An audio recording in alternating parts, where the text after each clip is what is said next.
Alright, time for another Dokkovan stream, this time for the new robot ride line for set 9. So let's begin, and no card of the days. So we start off with the starter, Blue Death Star Sora period. Moving on. To the grade 1 of course with AK power, Blue Death Star Dark Justice Findiness. The skill is auto, when rolled upon by Blue Death Star Heavenly Death Light Stelvin, aka the grade 2, while you have your Sora period in Soul, aka your starter, search your deck for one grade 1 strategy card, reveal it and add it to your hand, of course, shuffle your deck. If you do not reveal a card, you may call this card to rearguard, aka the new set order for this archetype. It's just a typical grade 1 that sets up your plays. In which we go to the grade 2 with 10k power, Blue Death Star Heavenly Death Light Stelvin. Auto, when rolled upon by grade 3 Avantgarda, while your soul has the grade 0, search your deck for one grade 2 strategy card, reveal it and add it to your hand. If you do not reveal a card, call this to rearguard. Basically same as the grade 1, sets up your plays, except this one searches for the grade 2.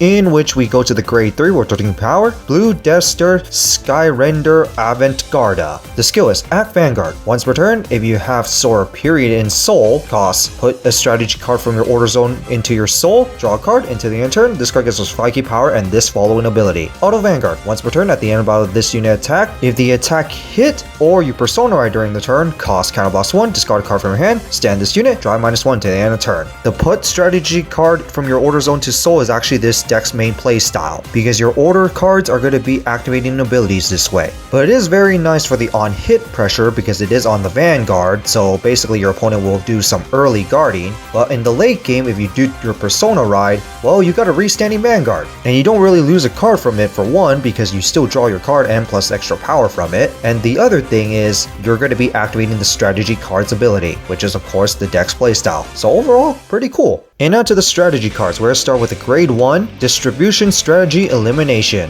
They're all set orders, by the way. The skill is auto, when put from order zone to Soul, choose one of your opponent's rearguards and retire it, and then choose one of your Vanguards, and until the turn it gets plus 5k power. Removal is always nice, and considering that a lot of these cards are seemingly focusing on the Vanguard, this is going to be a Vanguard-centric deck. Next to the grade 2 strategy card, Bombing Strategy Hit and Run. Auto, when put from order zone to Soul, choose one of your Vanguards, and until the turn it gets plus 10k power, and your opponent cannot intercept or play blitz orders. It's a okay guard restrict, but during a persona ride turn with that extra 10k power, that can be pretty nasty, especially for a Vanguard double swing. And depending on matchup, that guard restrict can be helpful, but usually it's not. Finally, to the grade 3 strategy card, Blitzkrieg Strategy Death Wind. Auto, when put from order zone to Soul, if your opponent's Vanguard is grade 3 or greater, choose one of your Vanguards and it gets this ability. Auto Vanguard, when this card attacks, until the end turn, all your front row units gets plus 5k power. You have on hit pressure, so there's that, but on a persona ride turn, that's plus an extra 10k to your front row practically.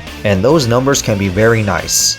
So that's it for this ride line. What do you guys think of it? I like the cool concept, especially I like mecha. Not really gonna build the deck because I already have 2 Brand Gate decks and I'm not really thinking about building another one at the moment, but it is overall awesome so far. You can play a lot of generic cards in this deck, so that is also very good. The only thing it's lacking right now is rearguard support, as they haven't revealed any rearguard support yet. But I do see really good potential for this deck, especially with the strategy cards as they get better obviously. But other than that, that's it for this, and see you all next time.